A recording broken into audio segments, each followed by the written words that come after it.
एकता सबसे बड़ा मूल्य होता है। ऐसे समय में आगामी चुनाव आने वाला है और आपकी पार्टी की सदस्य 5 ब्रिगेड कहे जाने वाली डॉक्टर तारा सहता को निष्कासित किया गया है। क्या आपका पार्टी का कमजोरी है या फिर कोई और वजह होगा?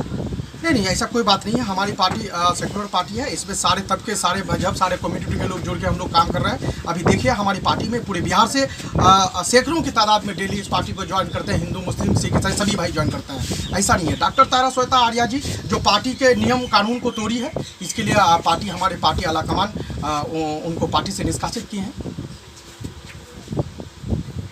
और दूसरी तरफ लोगों का कहना है कि उसको ब्यूटी फिटनेस देख के रखा गया था, क्या कहना चाहिए आप?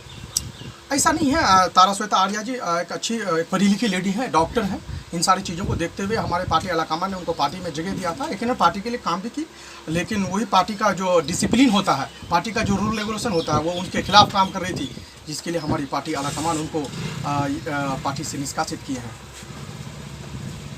मौजूदा हालात में AIMM की पार्टी के हर तबके के लोग दीवाना है सर, क्या कहेंगे लोगों को आप? नहीं, बिल्कुल। मैं यहाँ से मैं हाथ जोड़ करके पूरे बिहार और खास करके सीमांचल किशनगंज ठाकुरगंज विधानसभा के लोगों से कहना चाहता हूँ कि आज अगर यहाँ नदी कटा हो रही है तो वहाँ हिंदुओं का भी घर कट रहा है, तो मुसलमानों का घर कट रहा है। अगर आज यहाँ सड़कें नहीं है, मैं अभी जानकी भिट्टा से ये लाइव हो रहा हूँ। यहाँ आने के लिए हमारे पास मुझे गाड़ी को 1 किलोमीटर दूर छोड़ना पड़ा है। यहाँ हिंदुओं का भी घर है, यहाँ मुसलमानों का भी घर है। आज दोनों को अपने घरों तक अपने मोटरसाइकिल लेकर चलना दुश्वारी है। यहाँ अगर अच्छी स्कूल नहीं है तो दोनों के बच्चों को उससे शिक्षा नहीं मिल रहा है। अच्छी हॉस्पिटल नहीं है तो वहाँ हिंदुओं का भी इलाज नहीं होता है, तो मुसलमानों का इलाज नहीं होता है। पिछले 70 सालों से हमारा बंटाधार करके रखा है इन पार्टियों ने। इसलिए मैं सभी हिंदू, मुस्लिम, सिख, ईसाई जितने भी कम्युनिटी के लोग यहाँ बसते हैं, प्लीज़ इस बार सब कुछ भूल जाइए। MIM मजलिस इत्तेहादुल मुस्लिमीन पार्टी का साथ दीजिए, पतंग छाप को वोट देने का काम कीजिए और एक सीमांचल में एक नई राजनीति और अलग तरह का सियासत का आगाज़ कीजिए।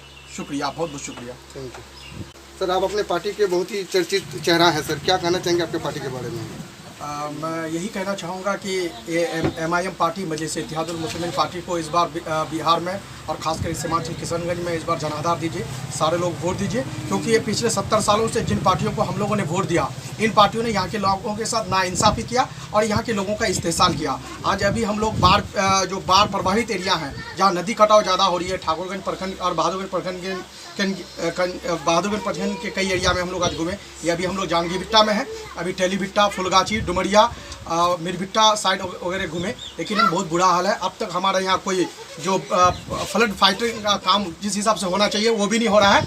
लेकिन ये सिर्फ ऊँट के मुंह में जीरा का काम कर रहा है। ये लोग सिर्फ अपना खाना पूर्ति का काम कर रहा है। अगर यहाँ के प्रशासन और यहाँ के प्रतिनिधि चाहते तो बाढ़ निरोधी काम करते, जो स्कीम के तहत किया जाता है, जो काम आपका अक्टूबर में शुरू होती है और मई तक चलता है। लेकिन ये ऐसा हमारे यहाँ आज तक कुछ नहीं हुआ, जो लोगों का बहुत बुरा और खस्ता हाल है, जिसको आपने भी अपने मोबाइल में कैद कर चुके हैं। आपको मौका मिलेगा तो आप पहले क्या कर्म करना चाहिए सर?